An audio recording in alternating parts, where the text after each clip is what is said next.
E aí, pessoal? Filmes e fotos? Ó, vou apresentar uma companheira para vocês. Ó. Essa aqui é uma das minhas 10 gatinhas que participa dos vídeos junto comigo. Então, quando vocês ouvirem um miado, é de um deles que está aqui, certo? Vamos lá, vamos falar das faces.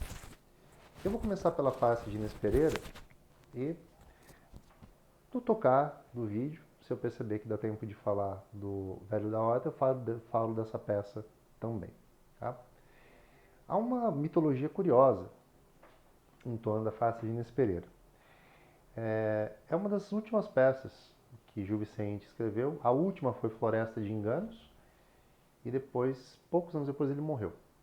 A face de Inês Pereira é um pouco anterior. Reza a lenda que um nobre que não gostava da grande influência que Gil Vicente tinha na corte, né, portuguesa, teria feito comentários maliciosos, insinuando que Gil Vicente copiava trechos, né? Na verdade ele traduzia peças espanholas, tá? E fazia uma adaptaçãozinha ou outra. Então que ele não era autor das suas próprias peças. Ainda dentro da lenda, Gil Vicente muito tranquilamente teria dito: ó, então faça o seguinte, meu caro, me dê um mote e eu aqui na sua frente escrevo uma peça. E o nobre teria dito para ele assim, o que num português moderno ficaria: mais vale asno que me carregue do que cavalo que me derrube. Asno é animal de carga, pode ser um burro, uma mula. Então, mais vale asno que me carregue do que cavalo que me derrube. E Gil Vicente teria sentado e, em algumas horas, escrito aquela que é, segundo alguns críticos, a sua melhor peça, A Farsa de Inês Pereira. A farsa começa com Inês Pereira, uma moça jovem, tá? Varrendo a casa e reclamando dos afazeres domésticos, que ela não aguenta mais aquilo, que é muito penoso, e que porque, né, lamentando-se, pedindo a Deus que arrume para ela um bom casamento, para que ela possa ficar livre daqueles afazeres tão difíceis. E aí chega a mãe e ralha com ela, né, por ela estar reclamando, e elas ficam ali conversando e a mãe diz: olha, minha filha, eu vou resolver essa questão para você, tá? Você precisa casar e eu contratei uma alcoviteira, tá, que vai vir aqui. E vem a alcoviteira. Então, uma cena muito curiosa, porque a alcoviteira chega toda descabelada, desgrenhada, né? E entra na casa da Inês Pereira e da mãe e fala: olha, e elas perguntam: mas o que aconteceu, né? A alcoviteira chamava Leonor Vaz. É curioso que a alcoviteira do Alto da Barca do Inferno se chamava Brígida Vaz, ou Brígida Vaz em algumas versões. Né? Acho que o Gil Vicente tinha alguma coisa, ouvia alguma coisa no sobrenome Vaz. Bom, e aí ela conta que aquilo tinha sido um padre, né? Que um padre tinha se enfiado por baixo das suas saias e ela não quis nada com o padre e ela acabou, né, toda embolada com as saias para cima e, enfim, uma situação vergonhosa. Mas ela se arruma e diz assim para Inês Pereira que havia trabalhado, né, vamos dizer assim, no caso dela, e havia arrumado um noivo para ela. A Inês Pereira ficou meio desconfiada e falou: mas quem é esse noivo? Ela falou: ele se chama Pero Marx. Pero, né? Lembra que pero em espanhol é cachorro. Então tem uma conotação de um ser mais passivo, mais obediente. E Inês Pereira pede referências, né? Aí a Eleanor fala: ele é um homem muito bom, ele tem uma propriedade que é dele mesmo, ele é um agricultor, um homem simples, mas vai dar um bom marido. A mãe fala: minha filha, vai ser um bom marido. Mas a Inês Pereira é sonhadora, ela quer um homem que a tire daquela vida e não que a leve para uma outra vida em que ela vai ser esposa, né, e vai ter que trabalhar nos afazeres domésticos. com muito esforço, ela aceita receber o sujeito. Então entra o Perumax, tudo todo assim desajeitado, ele vai tirar o chapéu para cumprimentá-la, caem umas peras, e aí ele vai catando as peras muito, né, atrapalhado, dizendo que tinha trazido para ela, e ela, né, fica com nojo daquelas peras no cabelo encebado dele. E, enfim, Inês humilha Perumax, que confessa a ela, não é, amá-la desde sempre, desde que a conhecera, e ela não se importa com isso, diz que não, com ele não se casa, e ele jura naquele momento que fica, não é, espera por ela até que ela aceite ficar com ele, que ele não quer casar com nenhuma outra mulher. E aí, a Inês o dispensa, sob protesto da mãe e da alcoviteira.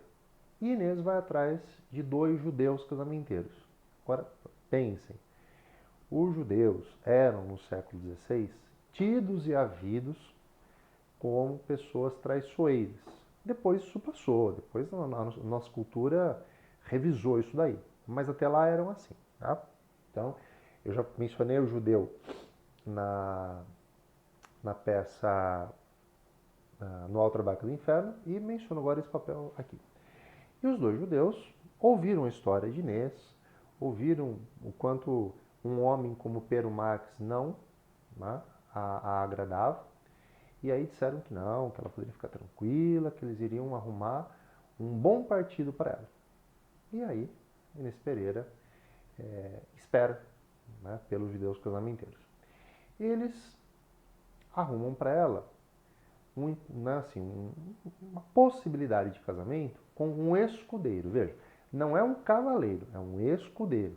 Mas o escudeiro está ali, está pertinho do cavaleiro. Então, por mais que não seja um nobre, é alguém que tem um brilho, né, um certo cheiro de nobreza. E ela aceita conhecê-lo. Esse é o Brás da Mata. Sujeito galanteador, né, meio que um Dom Juan de quermesse, vai por assim dizer. Muito galanteador no começo, né, um sujeito muito cordial. Ele ganha, conquista o coração de Inês Pereira e ela diz para a mãe que é com ele que ela vai se casar. A mãe a aconselha, olha minha filha, né, analisa bem, pensa bem. A mãe é uma mulher mais experiente, desconfia. Mas não há o que demova Inês Pereira de suas intenções e aí ela se casa com o Brás da Mata. O Brás da Mata, noivo era uma coisa. O Brás da Mata, marido, revela sua verdadeira face. Um homem possessivo, violento, abusivo. Do casamento em diante, ele já impõe as regras dele. A mulher dele não sai de casa, nem para ver a mãe, nem para nada. Fica em casa para fazer o quê? Cuidar da casa. Exatamente o que Inês Pereira esperava nunca precisar fazer na vida. E ele coloca grades nas janelas para que ela não possa sair e põe um pajem para tomar conta dela. Porque ele fica em casa um tempo, vai para a guerra, fica em casa, vai para a guerra, e ela fica lá se lamentando. Tá?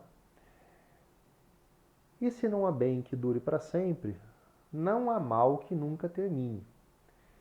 Então, entre muitos lamentos, chorando por não ter ouvido a mãe, ela recebe a notícia de que Brás da Mata, que havia ido à guerra com o seu senhor, morrera e agora ela ficou viúva. E aí Inês volta a viver com a mãe e muito arrependida, muito, de certo modo, mudada pela experiência, ela resolve chamar a alcoviteira, né, a Leonor Vaz, e pedir a Leonor que arranja ela, né, um marido, que pode ser o Perumax. E o Perumax, ele cumpriu o que prometeu, ele disse que esperaria por Inês Pereira, como realmente esperou. E aí o Perumax fica muito feliz e eles se casam, tá? E seria o final da peça.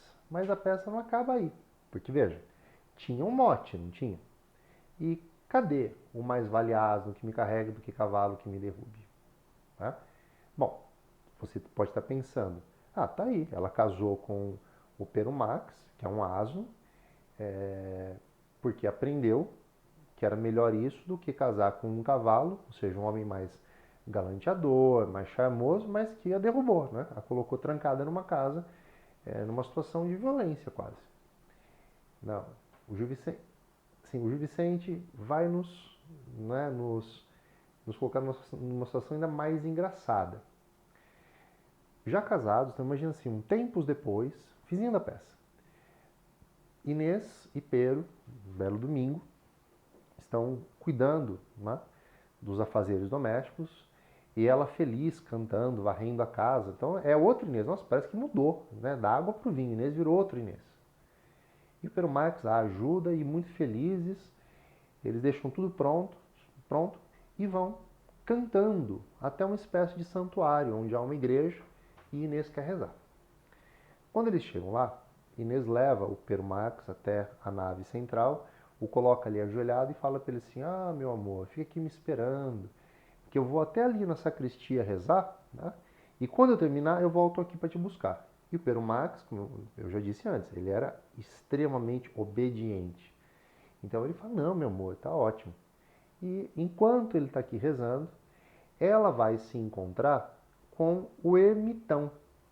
O ermitão era um homem por quem Inês tinha sido apaixonada, mas com quem ela não pretendia nunca se casar, porque o ermitão é um sujeito meio errante, né? Vai para lá e para cá, um sujeito que não tem nem eira nem beira. Mas ela gosta dele, então ela passa a tarde lá com ele, fazendo o que vocês bem sabem o quê. E aí, quando ela está, né, com o espírito pleno, ela volta e vai buscar o Pero Marx. Aí ela fala para o Pero Marx fazer o sinal da cruz e eles vão embora. Quando eles vão embora, ela diz assim para ele: ah, meu amor, eu rezei tanto, eu fiquei tanto tempo ajoelhada, né, que eu estou até com as pernas moles. Você não pode me levar nos seus ombros? Ele era um homem forte, né?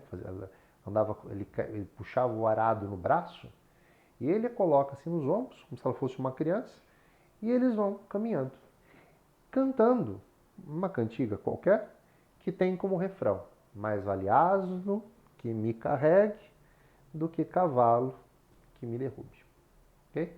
E essa é a farsa de Inês Pereira. Então, com isso, a gente, né, dá um fechamento ao humanismo, tendo falado bastante de Gil Vicente. Espero que tenham gostado, espero que tenham aproveitado, façam os exercícios, né, por favor. E nós seguimos rumo ao classicismo para falar de Camões. Um grande abraço a todos.